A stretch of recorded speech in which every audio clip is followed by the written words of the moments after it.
सुने कहानी पर आप सभी का स्वागत है। कहानी के पिछले भाग में हमने सुना कि चंदर अपनी थीसिस पूरी कर लेता है। इसी खुशी के मौके पर डॉक्टर शुक्ला सभी को मिठाई खिलाते हैं। इसी वक्त चंदर के किए गए मजाक से बिंती बड़ी दुखी हो जाती है, पर सुधा उसे अंत में मना लेती है। अब आगे। सुधा पर इन दिनों घूमना सवार था। सुबह हुई कि चप्पल पहनी और गायब। जेसु, कामिनी, प्रभा, लीला, शायद ही कोई लड़की बची होगी जिसके यहां जाकर सुधा उधम न मचा आती हो और चार सुख दुख की बातें लेकर आती हो। बिंती को घूमना कम पसंद था। हाँ, जब कभी सुधा गेसु के यहाँ जाती तो बिंती जरूर जाती थी। उसे सुधा की सभी मित्रों में गेसु सबसे ज्यादा पसंद थी। डॉक्टर शुक्ला के ब्यूरो में छुट्टी हो चुकी थी, पर वे सुधा का ब्याह तय करने की कोशिश कर रहे थे, इसलिए वे बाहर भी नहीं गए थे। चंदर 1.5 महीने तक लगातार मेहनत करने के बाद अब पढ़ाई लिखाई की ओर से आराम कर रहा था और उसने निश्चित कर लिया था कि अब बरसात के पहले वह किताब छुएगा ही नहीं। बड़े आराम के दिन कटते थे उसके। सुबह उठकर साइकिल पर गंगा नहाने जाता और वहां अक्सर ठाकुर साहब से भी मुलाकात हो जाती थी। डॉक्टर शुक्ला ने भी कई दफे इरादा किया कि वे गंगा जी चला करें, लेकिन एक तो उनसे दिन में काम नहीं होता था। शाम को वे घूमते और सुबह उठकर किताब लिखते थे। एक दिन सुबह लिख रहे थे कि चंदर आया और उनके पैर छूकर बोला, प्रांतीय सरकार का वह पुरस्कार कल शाम को आ गया। कौन सा? वह जो उत्तर प्रांत में माता और शिशुओं की मृत्यु संख्या पर मैंने निबंध लिखा था, उसी पर। तो क्या पदक आ गया? डॉक्टर शुक्ला ने कहा। जी। अपनी जेब में से एक मखमली डिब्बा निकालकर चंदर ने दिया। पदक बहुत सुंदर था, जगमगाता हुआ स्वर्ण पदक जिसमें प्रांतीय राज मुद्रा अंकित थी। ईश्वर तुम्हें बहुत यशस्वी करे जीवन में। डॉक्टर शुक्ला ने पदक उसकी कमीज में अपने हाथों से लगा दिया। जाओ, अंदर सुधा को दिखा कर आओ। चंदर जाने लगा तो डॉक्टर साहब ने बुलाया। अच्छा, अब सुधा की शादी का इंतजाम करना है। हमसे तो कुछ होने से रहा, तुम्ही को सब करना होगा। और सुनो, जेठ दशहरा को लड़के का भाई और माँ देखने आ रही है, और बहन भी आएगी गांव से। अच्छा। चंदर बैठ गया कुर्सी पर और बोला, कहाँ है लड़का? क्या करता है? लड़का शाहजहांपुर में है। घर के जमींदार हैं ये लोग। लड़का एमए है और अच्छे विचारों का है। उसने लिखा है कि सिर्फ 10 आदमी बारात में आएंगे, एक दिन रुकेंगे, संस्कार के बाद ही चले जाएंगे। सिवा लड़की के गहने कपड़े और लड़के के गहने कपड़ों के और कुछ भी स्वीकार न करेंगे। अच्छा, ब्राह्मणों में तो ऐसा कुल नहीं मिलेगा। तभी तो सुधा की किस्मत है, वरना तुम तो बिंती के ससुर को देख ही चुके हो। अच्छा जाओ, सुधा से मिल लो। वह सुधा के कमरे में आ गया। सुधा थी ही नहीं। वह आंगन में आया, देखा महाराजिन खाना बना रही है और बिंती बरामदे में बुरादे की अंगीठी पर पकौड़ियां बना रही है। आइए, बिंती बोली। दीदी तो गई है गेसु को बुलाने। आज गेसु की दावत है। पीढ़े पर बैठिएगा, लीजिए। एक पीढ़ा चंदर की ओर बिंती ने खिसका दिया। चंदर बैठ गया। बिंती ने उसके हाथ में मखमली डिब्बा देखा तो पूछा, यह क्या लाए? कुछ दीदी के लिए है क्या? यह तो अंगूठी मालूम पड़ती है। अंगूठी? वह क्या दाल में मिला के खाएगी? जंगली कहीं की। उसे क्या तमीज है अंगूठी पहनने की? हमारी दीदी के लिए ऐसी बात की तो अच्छा नहीं होगा। हाँ। उसे बिंती ने उसी तरह गर्दन टेढ़ी कर आंखें डुलाते हुए धमकाया। उन्हें नहीं अंगूठी पहननी आएगी तो क्या आपको आएगी? अब ब्याह में 16 सिंगार करेगी। अच्छा, दीदी कैसे लगेंगी घूंघट काट के? अभी तक तो सिर खोले चकई की तरह घूमती फिरती हैं। अरे वाह, तुमने तो डाल ली आदत ससुराल में रहने की, चंदर ने बिंती से कहा। अरे हमारा क्या? एक गहरी सांस लेते हुए बिंती ने कहा, हम तो उसी के लिए बने थे, लेकिन सुधा दीदी को ब्याह शादी में न फंसना पड़ता तो अच्छा था। दीदी इन सब के लिए नहीं बनी थी। आप मामा जी से कहते क्यों नहीं? चंदर ने कुछ जवाब नहीं दिया, चुपचाप बैठा हुआ सोचता रहा। बिंती भी कढ़ाई में से पकौड़ियां निकाल निकाल कर थाली में रखने लगी। थोड़ी देर बाद जब वह घी में पकौड़ियां डाल चुकी थी, तब भी वह वैसे ही गुमसुम बैठा सोच रहा था। क्या सोच रहे हैं आप? नहीं बताइएगा, फिर अभी हम दीदी से कह देंगे कि बैठे बैठे सोच रहे थे। बिनती बोली। क्या तुम्हारी दीदी का डर पड़ा है हमें? चंदर ने कहा। अपने दिल से पूछिए, हमसे नहीं बन सकते आप। बिनती ने मुस्कुराकर कहा और उसके गालों में फूलों के कटोरे खिल गए। अच्छा, इस डिब्बे में क्या है? कुछ प्राइवेट? नहीं जी, प्राइवेट क्या होगा, और वह भी तुमसे? सोने का मेडल है, मिला है मुझे एक लेख पर। और चंदर ने डिब्बा खोलकर दिखला दिया। हाँ, ये तो बहुत अच्छा है, हमें दे दीजिए। क्या करेगी तू? चंदर ने हंसकर पूछा। अपने आने वाले जीजाजी के लिए कान के बूंदे बनवा लेंगे। बिनती बोली। अरे हाँ, आपको एक चीज दिखाएंगे। क्या? यह नहीं बताते, देखिएगा तो उछल पड़िएगा। तो दिखाओ ना। अभी तो दीदी आ रही होंगी, दीदी के सामने नहीं दिखाएंगे। सुधा से छिपाकर हम कुछ नहीं कर सकते, यह तुम जानती हो। चंदर बोला। छिपाने की बात थोड़ी ही है, देखकर तब उन्हें बता दीजिएगा। वैसे वह खुद ही सुधा दीदी से क्या कुछ छिपाती है? लो, सुधा दीदी तो आ गई। चंदर ने पीछे मुड़कर देखा। सुधा के हाथ में एक लंबा सा सरकंडा था और उसे झंडे की तरह फहराते हुए चली आ रही थी। चंदर हंस पड़ा। खिल गए दीदी को देखते ही, बिनती बोली और एक गरम पकौड़ी चंदर के ऊपर फेंक दी। अरे, बड़ी शैतान हो गई हो तुम इधर, पाजी कहीं की। चंदर बोला। सुधा चप्पल उतारकर अंदर आई, झूमती इटलाती हुई चली आ रही थी। कहो सेठ स्वार्थिमल, उसने चंदर को देखते ही कहा। सुबह हुई और पकौड़ी की महक लग गई तुम्हें? पीढ़ा खींचकर उसके बगल में बैठ गई और सरकंडा चंदर के हाथ पर रखते हुए बोली। लो ये गन्ना, घर में बो देना और गंडेरी खाना। अच्छा। और बड़े हाथ बढ़ाकर वह डिबिया उठा ली और बोली, इसमें क्या है, खोल लें या ना खोलें? अच्छा जी, खत तक तो हमारे बिना पूछे खोल लेती हो, इसे पूछ के खोलोगी? अरे, हमने सोचा शायद इस डिबिया में पम्मी का दिल बंद हो, तुम्हारे मित्र है, शायद स्मृति चिन्ह में तुम्हें वही दे दिया हो। और सुधा ने डिबिया खोली तो उछल पड़ी। यह तो उसी निबंध पर मिला है जिसका तुम चार्ट बनाए थे। हाँ, तब तो यह हमारा है। डिबिया अपने वक्ष में छिपाकर सुधा बोली। तुम्हारा तो है ही, मैं अपना कब कहता हूँ, चंदर ने कहा। लगा कर देखें। और उठकर सुधा चल दी। बिनती, दो पकौड़ी तो दो। और दो पकौड़ियां लेकर खाते हुए चंदर सुधा के कमरे में गया। देखा, सुधा शीशे के सामने खड़ी है और मेडल अपनी साड़ी में लगा रही है। वह चुपचाप खड़ा होकर देखने लगा। सुधा ने मेडल लगाया और क्षण भर तनकर देखती रही, फिर उसे एक हाथ से वक्ष तक चिपका लिया और मुंह झुकाकर उसे चूम लिया। बस कर दिया ना गंदा उसे। चंदर मौका नहीं चूका और सुधा तो जैसे पानी पानी, गालों से लाज की रत्नारी लपटे फूटी और एडी तक धड़क उठी। फौरन शीशे के पास से हट गई और बिगड़कर बोली, चोर कहीं के, क्या देख रहे थे? बिनती इतने में तस्तरी में पकोड़े रखकर ले आई। सुधा ने झट से मेडल उतार दिया और बोली, लो, रखो इसे सहेज कर। क्यों, पहने रहो ना। ना बाबा, पराई चीज, अभी खो जाए तो दंड भरना पड़े। और मेडल चंदर की गोद में रख दिया। बिनती ने धीमे से कहा, या मुरली मुरली धर की, अदरान धरी अदरान धरूंगी। चंदर और सुधा दोनों झेप गए। लो, गेसु आ गई। सुधा की जान में जान आई। चंदर ने बिनती का कान पकड़कर कहा, बहुत उल्टा सीधा बोलने लगी हो लड़की। बिनती ने कान छुड़ाते हुए कहा, कोई झूठ थोड़ी ही कहती हूँ। चंदर चुपचाप सुधा के कमरे में पकौड़ियां खाता रहा। बगल के कमरे में सुधा, गेसु, फूल और हसरत बैठे बातें करते रहे। बिनती उन लोगों को नाश्ता देती रही। उस कमरे में नाश्ता पहुंचाकर बिनती एक गिलास में पानी लेकर चंदर के पास आई और पानी रखकर बोली, अभी हलवा ला रही हूँ, जाना मत। और पल भर में तस्तरी में हलवा रखकर ले आई। अरे अब मैं चल रहा हूँ, चंदर ने कहा।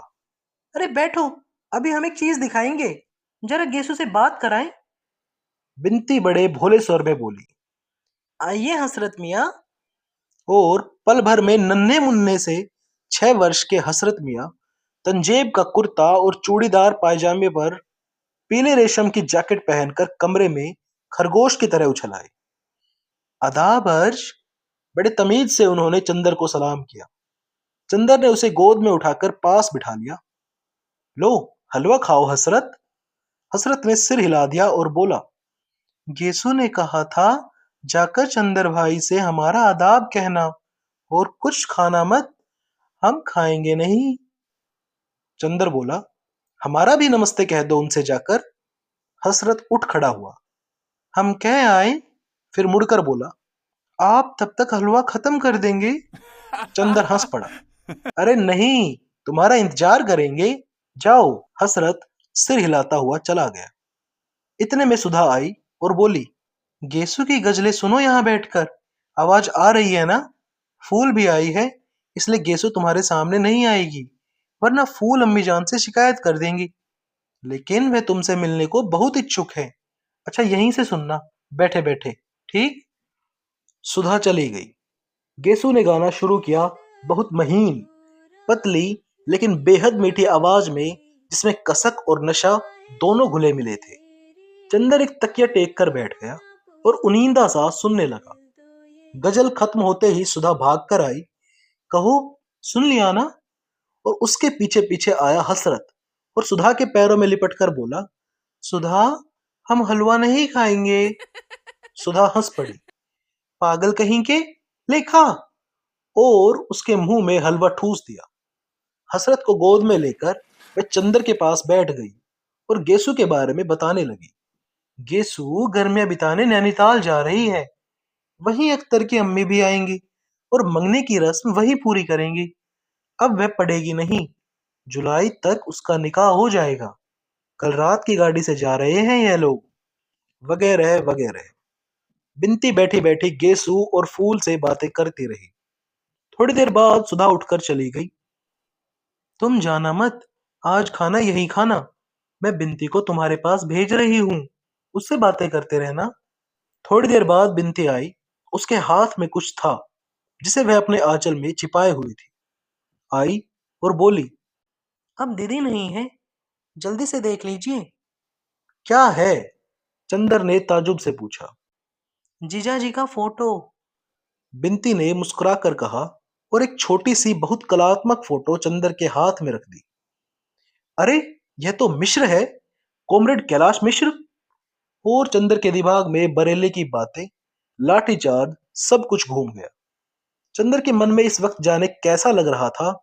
कभी बड़ा अचरज होता, कभी एक संतोष होता कि चलो सुधा के भाग्य की रेखा उसे अच्छी जगह ले गई। फिर कभी सोचता कि मिश्र इतना विचित्र स्वभाव का है, सुधा की उससे निभेगी या नहीं। फिर सोचता, नहीं, सुधा भाग्यवान है, इतना अच्छा लड़का मिलना बहुत मुश्किल है। आप इन्हें जानते हैं? हाँ, सुधा भी उन्हें नाम से जानती है, शक्ल से नहीं, लेकिन अच्छा लड़का है, बहुत अच्छा लड़का। चंदर ने एक गहरी सांस लेकर कहा, फिर चुप हो गया। बिनती बोली, क्या सोच रहे हैं आप? कुछ नहीं। पलकों में आए हुए आंसू रोककर और होठों पर मुस्कान लाने की कोशिश करते हुए बोला, मैं सोच रहा हूं आज कितना संतोष है मुझे, कितनी खुशी है मुझे कि सुधा एक ऐसे घर जा रही है जो इतना अच्छा है, ऐसे लड़के के साथ जा रही है जो इतना ऊंचा है। कहते कहते चंदर की आंखें भर आई। बिनती चंदर के पास खड़ी होकर बोली, छी, चंदर बाबू, आपकी आंखों में आंसू, यह तो अच्छा नहीं लगता। जितनी पवित्रता और ऊंचाई से आपने सुधा के साथ निभा किया है, यह तो शायद देवता भी नहीं कर पाते। और दीदी ने आपको जैसा निश्चल प्यार किया है, उसको पाकर तो आदमी स्वर्ग से भी ऊंचा उठ जाता है, फौलाद से भी ज्यादा ताकतवर हो जाता है। फिर आज इतने शुभ अवसर पर आप में कमजोरी कहाँ से? हमें तो बड़ी शर्म लग रही है। आज तक दीदी तो दूर, हम तक को आप पर गर्व था। अच्छा, मैं फोटो रख तो आऊं, वरना दीदी आ जाएंगी। बिनती ने फोटो ली और चली गई। बिनती जब लौटी तो चंदर स्वस्थ था। बिनती की ओर क्षण भर चंदर ने देखा और कहा, मैं इसलिए नहीं रोया था बिनती, मुझे यह लगा कि यहाँ कैसा लगेगा। खैर जाने दो, एक दिन तो ऐसा होता ही है ना, सहना पड़ेगा। बिनती बोली, हाँ सो तो है। अच्छा बिनती, सुधा ने यह फोटो देखी है? चंदर ने पूछा। अभी नहीं, असल में मामा जी ने मुझसे कहा था कि यह फोटो दिखा दे सुधा को, लेकिन मेरी तो हिम्मत ही नहीं पड़ी।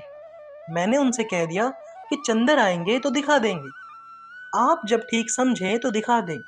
जेठ दशहरा अगले ही मंगल को है। अच्छा, एक गहरी सांस लेकर चंदर बोला। बिनती थोड़ी देर तक चंदर की ओर एकटक देखती रही। चंदर ने उसकी निगाह चुरा ली और बोला, क्या देख रही हो बिनती? देख रही हूं कि आपकी पलकें झपकती हैं या नहीं। बिनती बहुत गंभीरता से बोली। क्यों? इसलिए कि मैंने सुना था देवताओं की पलकें कभी नहीं गिरती। चंदर एक फीकी हंसी हंसकर रह गया। नहीं, आप मजाक न समझे। मैंने अपनी जिंदगी में जितने लोग देखे उनमें आप जैसा कोई नहीं मिला। कितने ऊंचे हैं आप, कितना विशाल हृदय है आपका। दीदी कितनी भाग्यशाली है। चंदर ने कुछ जवाब नहीं दिया। अच्छा जाओ तुम फोटो ले आओ, उसने कहा। आज ही दिखा दूं? जाओ खाना भी ले आओ। अब घर जाकर क्या करना है? पापा को खाना खिलाने के बाद चंदर और सुधा खाने बैठे। महाराजिन चली गई थी, इसलिए बिनती सेक सेक कर रोटी दे रही थी। सुधा एक रेशमी सनिया पहने चौके के अंदर खा रही थी और चंदर चौके के बाहर। सुबह के कच्चे खाने में डॉक्टर शुक्ला बहुत छूत छात का विचार करते थे। अरे देखो, आज बिनती ने रोटी बनाई है तो कितनी मीठी लग रही है। एक तुम बनाती हो कि मालूम ही नहीं पड़ता कि रोटी है कि सोख्ता। चंदर ने सुधा को चिढ़ाते हुए कहा। सुधा ने हंसकर कहा, हमें बिनती से लड़ाने की कोशिश कर रहे हो? बिनती की हमसे जिंदगी भर लड़ाई नहीं हो सकती। अरे हम सब समझते हैं इनकी बात दीदी, बिनती ने रोटी पटकते हुए कहा। और जब सुधा सिर झुकाकर खाने लगी तो बिनती ने आंख के इशारे से पूछा, कब दिखाओगे? चंदर ने सिर हिलाया और फिर सुधा से बोला, तुम उन्हें चिट्ठी लिखोगी? किन्हें? कैलाश मिश्रा को, वही बरेली वाले। उन्होंने हमें खत लिखा था, उसमें तुम्हें प्रणाम लिखा था। चंदर बोला। नहीं, खत वत नहीं लिखते, उन्हें एक दफे बुला लो यहाँ। हाँ बुलाएंगे, अब महीने 2 महीने बाद, तब तुमसे खूब परिचय करा देंगे और तुम्हें उसकी पार्टी में भी भर्ती करा देंगे। चंदर ने कहा। क्या? हम मजाक नहीं करते, हम सचमुच समाजवादी दल में शामिल होंगे। सुधा बोली। अब हम सोचते हैं कुछ काम करना चाहिए। बहुत खेल कूद लिए, बचपन निभा लिया। उन्होंने अपना चित्र भेजा है, देखोगी? चंदर ने जेब में हाथ डालते हुए पूछा। कहाँ, सच में? सुधा ने बहुत उत्सुकता से पूछा। निकालो देखें। पहले बताओ हमें क्या इनाम दोगी? बहुत मुश्किल से भेजा है उन्होंने चित्र।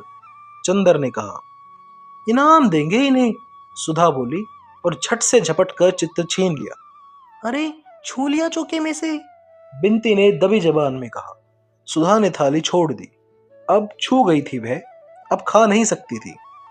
अच्छी फोटो देखी दीदी, सामने की थाली छूट गई, बिनती ने कहा। सुधा ने हाथ धोकर आंचल के छोर से पकड़कर फोटो देखी और बोली, चंदर सचमुच देखो कितने अच्छे लग रहे हैं। कितना तेज है चेहरे पर, और माथा देखो कितना ऊंचा है। अच्छी लगी फोटो? पसंद है? चंदर ने बहुत गंभीरता से पूछा। हाँ हाँ, और समाजवादियों की तरह तो नहीं लगते ये, सुधा बोली। अच्छा सुधा, यहाँ आओ। और चंदर के साथ सुधा अपने कमरे में जाकर पलंग पर बैठ गई।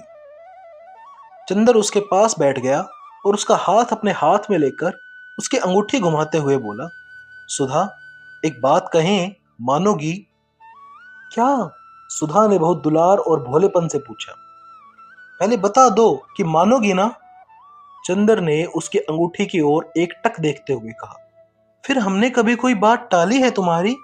क्या बात है? तुम मानोगी चाहे कुछ भी हो? चंदर ने पूछा। हाँ हाँ कह तो दिया, अब कौन सी तुम्हारी ऐसी बात है जो तुम्हारी सुधा नहीं मान सकती? आंखों से, वाणी में, अंग अंग से सुधा के आत्मसमर्पण छलक रहा था। देखो सुधा, फिर अपनी बात पर कायम रहना, उसने सुधा की उंगलियां अपनी पलकों में लगाते हुए कहा। सुधा मेरी, तुम उस लड़के से ब्याह कर लो। क्या? सुधा चोट खाए नागिन की तरह तड़प उठी। इस लड़के से? यही शक्ल है इसकी हमसे ब्याह करने की? चंदर, हम ऐसा मजाक नापसंद करते हैं, समझे कि नहीं? इसलिए बड़े प्यार से बुला लाए, बड़ा दुलार कर रहे थे। तुम अभी वादा कर चुकी हो, चंदर ने बहुत अजीजी से कहा। वादा कैसा? तुम कब अपने वादे निभाते हो और फिर यह धोखा देकर वादा कराना? हिम्मत थी तो साफ साफ कहते हमसे, हमारे मन में आता सो करते। हमें इस तरह से बांध कर क्यों बलिदान चढ़ा रहे हो? और सुधा मारे गुस्से के रोने लगी। चंदर स्तब्ध, उसने इस दृश्य की कल्पना ही नहीं की थी। वह क्षण भर खड़ा रहा। वह क्या कहे सुधा से, कुछ समझ में ही नहीं आता था। वह गया और रोती हुई सुधा के कंधे पर हाथ रख दिया। हटो उधर। सुधा ने बहुत रुखाई से हाथ हटा दिया और आंचल से सिर ढकते हुए बोली, मैं ब्याह नहीं करूंगी, कभी नहीं करूंगी, किसी से भी नहीं करूंगी। तुम सभी लोगों ने मिलकर मुझे मार डालने की ठानी है, तो मैं अभी सिर पटक पटक कर मर जाऊंगी। और मारे तैश के सचमुच सुधा ने अपना सिर दीवार पर पटक दिया। अरे! दौड़कर चंदर ने सुधा को पकड़ लिया, मगर सुधा ने गरज कर कहा, दूर हटो चंदर हमसे, छूना मत मुझे। और जैसे उसमें जाने कहां से इतनी ताकत आ गई, उसने अपने को छुड़ा लिया। चंदर ने दबी जबान में कहा, छी सुधा, यह तुमसे उम्मीद नहीं थी मुझे। यह भावुकता तुम्हें शोभा नहीं देती। बातें कैसी कर रही हो तुम? हम वही चंदर है ना? हाँ, वही चंदर हो। और तभी तो इस सारी दुनिया में तुम ही एक रह गए थे मुझे ये फोटो दिखाकर पसंद कराने। सुधा सिसक सिसक कर रोने लगी। पापा ने भी धोखा दे दिया, हमें पापा से यह उम्मीद नहीं थी। पगली, कौन अपने लड़की को हमेशा अपने पास रख पाया है? चंदर बोला। तुम चुप करो चंदर, हमें तुम्हारी बोली जहर लगती है। सुधा, यह फोटो तुम्हें पसंद है? तुम्हारी जबान कैसे हिली? शर्म नहीं आई तुम्हें? हम कितना मानते थे पापा को, कितना मानते थे तुम्हें। हमें यह नहीं मालूम था कि तुम लोग ऐसा करोगे। थोड़ी देर चुपचाप से सकती रही सुधा और फिर धधक उठी। कहाँ है वह फोटो? लाओ, मैं अभी जाऊंगी पापा के पास। मैं उनसे कहूंगी कि हाँ, मैं इस लड़के को पसंद करती हूँ। वह बहुत अच्छा है, बहुत सुंदर है, लेकिन मैं उससे शादी नहीं करूंगी। मैं किसी से शादी नहीं करूंगी, झूठी बात है। और उठकर पापा के कमरे की ओर जाने लगी। खबरदार जो कदम बढ़ाया, चंदर ने डांट कर कहा।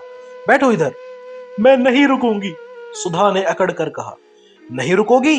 नहीं रुकूंगी। और चंदर का हाथ तैश में उठा और एक भरपूर तमाचा सुधा के गाल पर पड़ा। सुधा के गाल पर नीली उंगलियां उपट आई। वह स्तब्ध, जैसे पत्थर बन गई हो। आंख में आंसू जम गए, पलकों में निगाहें जम गई, होठों में आवाजें जम गई और सीने में सिसकियां जम गई। चंदर ने एक बार सुधा की ओर देखा और कुर्सी पर जैसे गिर पड़ा और सिर पटक कर बैठ गया। सुधा कुर्सी के पास जमीन पर बैठ गई, चंदर के घुटनों पर सिर रख दिया, बड़ी भारी आवाज में बोली, चंदर, देखे तुम्हारे हाथ में चोट तो नहीं आई? चंदर ने सुधा की ओर देखा, एक ऐसी निगाह से जिसमें कब्र मुंह फाड़कर जम्हाई ले रही। सुधा एकाएक फिर सिसक पड़ी और चंदर के पैरों पर सिर रखकर बोली, चंदर, सचमुच मुझे अपने आश्रय से निकाल कर ही मानोगे? चंदर, मजाक की बात तो दूसरी है, जिंदगी में तो दुश्मनी मत निकालो। चंदर एक गहरी सांस लेकर चुप हो गया और सिर थाम कर बैठ गया। 5 मिनट बीत गए। कमरे में सन्नाटा, गहन खामोशी। सुधा चंदर के पांवों को छाती से चिपकाए सूनी सूनी निगाहों से जाने कुछ देख रही थी। दीवारों के पार, दिशाओं के पार, क्षितिजों से परे दीवार पर घड़ी चल रही थी। टिक टिक टिक। चंदर ने सिर उठाया और कहा, सुधा, हमारी तरफ देखो। सुधा ने सिर ऊपर उठाया। चंदर बोला, सुधा, तुम हमें जाने क्या समझ रही होंगी, लेकिन अगर तुम समझ पाती कि मैं क्या सोचता हूं, क्या समझता हूं। सुधा कुछ नहीं बोली। चंदर कहता गया, मैं तुम्हारे मन को समझता हूं सुधा। तुम्हारे मन ने जो तुमसे नहीं कहा वह मुझसे कह दिया था। लेकिन सुधा, हम दोनों एक दूसरे की जिंदगी में क्या इसलिए आए कि एक दूसरे को कमजोर बना दे? या हम लोगों ने स्वर की ऊंचाइयों पर साथ बैठकर आत्मा का संगीत सुना सिर्फ इसलिए कि उसे अपने ब्याह की शहनाई में बदल दे? गलत मत समझो चंदर, मैं गेसू नहीं कि अख्तर से ब्याह के सपने देखूं। न तुम ही अख्तर हो चंदर। मैं जानती हूं कि मैं तुम्हारे लिए राखी के सूत से भी ज्यादा पवित्र रही हूं। लेकिन मैं जैसी हूं मुझे वैसे ही क्यों नहीं रहने देते? मैं किसी से शादी नहीं करूंगी। मैं पापा के पास रहूंगी। शादी को मेरा मन नहीं कहता। मैं क्यों करूं? तुम गुस्सा मत हो, दुखी मत हो। तुम आज्ञा दोगे तो मैं कुछ भी कर सकती हूँ, लेकिन हत्या करने से पहले यह तो देख लो कि मेरे हृदय में क्या है। सुधा ने चंदर के पांव को अपने हृदय से और भी दबाकर कहा, सुधा, तुम एक बात सोचो। अगर तुम सबका प्यार बटोरती चलती हो तो क्या तुम्हारी कुछ जिम्मेदारी है या नहीं? पापा ने आज तक तुम्हें किस तरह पाला? अब क्या तुम्हारा यह फर्ज है कि तुम उनकी बात को ठुकराओ? और एक बात और सोचो, हम पर कुछ विश्वास करके ही उन्होंने कहा है कि मैं तुमसे फोटो पसंद कराऊं। अगर अब तुम इनकार कर देती हो तो एक तरफ पापा को तुमसे धक्का पहुंचेगा, दूसरी ओर मेरे प्रति उनके विश्वास को चोट लगेगी। हम उन्हें क्या मुंह दिखाने लायक रहेंगे भला? तो तुम क्या चाहती हो? महज अपनी थोड़ी सी भावुकता के पीछे तुम सभी की जिंदगी चौपट करने को तैयार हो? यह तुम्हें शोभा नहीं देता। क्या कहेंगे पापा कि चंदर ने अभी तक तुम्हें यही सिखाया था? हमें लोग क्या कहेंगे? बताओ, आज तुम शादी न करो, उसके बाद पापा हमेशा के लिए दुखी रहा करे और दुनिया हमें कहा करे, तब तुम्हें अच्छा लगेगा? नहीं, सुधा ने भर्राए हुए गले से कहा। तब और फिर एक बात और है ना सुधी, सोने की पहचान आग में होती है ना। लपटों में अगर उसमें और निखार आए तभी वह सच्चा सोना है। सचमुच मैंने तुम्हारे व्यक्तित्व को बनाया है या तुमने मेरे व्यक्तित्व को बनाया है, यह तो तभी मालूम होगा जबकि हम लोग कठिनाइयों से, वेदनाओं से, संघर्षों से खेले और बाद में विजयी हों। और तभी मालूम होगा कि सचमुच मैंने तुम्हारे जीवन में प्रकाश और बल दिया था। अगर सदा तुम मेरी बाहों की सीमा में रही और मैं तुम्हारी पलकों की छांव में रहा और बाहर के संघर्षों से हम लोग डरते ही रहे तो कायरता है। और मुझे अच्छा लगेगा कि दुनिया कहे कि मेरी सुधा, जिस पर मुझे नाज था, वह कायर है। बोलो, तुम कायर कहलाना पसंद करोगी? हाँ, सुधा ने फिर चंदर के घुटनों में मुंह छिपा लिया। क्या? यह मैं सुधा के मुंह से सुन रहा हूं? छी पगली, अभी तक तेरी निगाहों ने मेरे प्राणों में अमृत भरा है और मेरी सांसों ने तेरे पंखों में तूफानों की तेजी। और हमें तुम्हें तो आज खुश होना चाहिए कि अब सामने जो रास्ता है उसमें हम लोगों को यह सिद्ध करने का अवसर मिलेगा कि सचमुच हम लोगों ने एक दूसरे को ऊंचाई और पवित्रता दी है। मैंने आज तक तुम्हारी सहायता पर विश्वास किया था, आज क्या तुम मेरा विश्वास तोड़ दोगी? सुधा, इतनी क्रूर क्यों हो रही हो आज तुम? तुम साधारण लड़की नहीं हो, तुम ध्रुव तारा से भी ज्यादा प्रकाशमान हो। तुम यह क्यों चाहती हो कि दुनिया कहे सुधा भी एक साधारण सी भावुक लड़की थी? बोलो सुधी, चंदर ने सुधा के सिर पर हाथ रखकर कहा। सुधा ने आंखें उठाई, बड़ी कातर निगाहों से चंदर की ओर देखा और सिर झुका लिया। सुधा के सिर पर हाथ फेरते हुए चंदर बोला, सुधा, मैं जानता हूं मैं तुम पर शायद बहुत सख्ती कर रहा हूं, लेकिन तुम्हारे सिवा और कौन है मेरा? बताओ, तुम ही पर अपना अधिकार भी आजमा सकता हूं। विश्वास करो मुझ पर सुधा। जीवन में अलगाव, दूरी, दुख और पीड़ा आदमी को महान बना सकती है। भावुकता और सुख हमें ऊंचे नहीं उठाते। बताओ सुधा, तुम्हें क्या पसंद है? मैं ऊंचा उठूं तुम्हारे विश्वास के सहारे, तुम ऊंची उठो मेरे विश्वास के सहारे। इससे अच्छा और क्या है सुधा? चाहो तो मेरे जीवन को एक पवित्र साधन बना दो, चाहो तो एक छिछली अनुभूति। सुधा ने एक गहरी सांस ली, क्षण भर घड़ी की ओर देखा और बोली, इतनी जल्दी क्या है अभी चंदर? तुम जो कहोगे मैं कर लूंगी। और फिर वैसे सकने लगी। लेकिन इतनी जल्दी क्या है? अभी मुझे पढ़ लेने दो। नहीं, इतना अच्छा लड़का फिर नहीं मिलेगा। और इस लड़के के साथ तुम वहां पढ़ भी सकती हो। मैं जानता हूं उसे, वह देवताओं सा निश्चल है। बोलो, मैं पापा से कह दूं कि तुम्हें पसंद है? सुधा कुछ नहीं बोली। मौन का मतलब हाँ है ना? चंदर ने पूछा। सुधा ने कुछ नहीं कहा। झुककर चंदर के पैरों को अपने होठों से छू लिया और पलकों से दो आंसू चू पड़े। चंदर ने सुधा को उठा लिया और उसके माथे पर हाथ रखकर कहा, ईश्वर तुम्हारी आत्मा को सदा ऊंचा बनाएगा सुधा। उसने एक गहरी सांस लेकर कहा, मुझे तुम पर गर्व है। और फोटो उठाकर बाहर चलने लगा। कहाँ जा रहे हो? जाओ मत। सुधा ने उसका कुर्ता पकड़कर बड़ी अजीजी से कहा। मेरे पास रहो, तबीयत घबराती है मेरी। चंदर पलंग पर बैठ गया। सुधा तकिए पर सिर रखकर लेट गई और फटी फटी पथराई आंखों से जाने क्या देखने लगी। चंदर भी चुप था, बिल्कुल खामोश। कमरे में सिर्फ घड़ी चल रही थी। थोड़ी देर बाद सुधा ने चंदर के पैरों को अपने तकियों के पास खींच लिया और उसके तलवों पर होठ रखकर उसमें मुंह छिपाकर चुपचाप लेटी रही। बिनती आई, सुधा हिली भी नहीं। चंदर ने देखा वह सो गई थी। बिनती ने फोटो उठाकर इशारे से पूछा, मंजूर? हाँ। बिनती ने बजाय खुश होने के चंदर की ओर देखकर सिर झुका लिया और चली गई। सुधा सो रही थी और चंदर के तलवों में उसकी नरम कुंवारी सांसें गूंज रही थी। चंदर चुपचाप बैठा रहा। उसकी हिम्मत न पड़ी कि वह हिले और सुधा की नींद तोड़ दे। थोड़ी देर बाद सुधा ने करवट बदली तो वह उठकर आंगन के सोफे पर जाकर लेट रहा और जाने क्या सोचता रहा।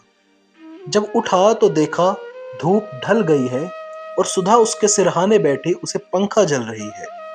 उसने सुधा की ओर एक अपराधी जैसी कातर निगाहों से देखा और सुधा ने बहुत दर्द से आंखें फेर ली और ऊंचाइयों पर आखिरी सांस लेती हुई मरणासन्न धूप की ओर देखने लगी।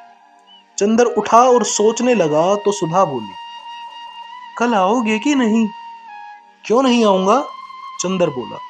मैंने सोचा शायद अभी से दूर होना चाहते हो। एक गहरी सांस लेकर सुधा बोली और पंखे की ओट में आंसू पोंछ लिए। तो आगे की कहानी जानने के लिए बने रहिए हमारे चैनल सुने कहानी पर और कमेंट्स कीजिए उन कहानियों और किताबों के नाम जो आप यहाँ पर सुनना चाहते हैं। मिलते हैं कहानी के अगले भाग में।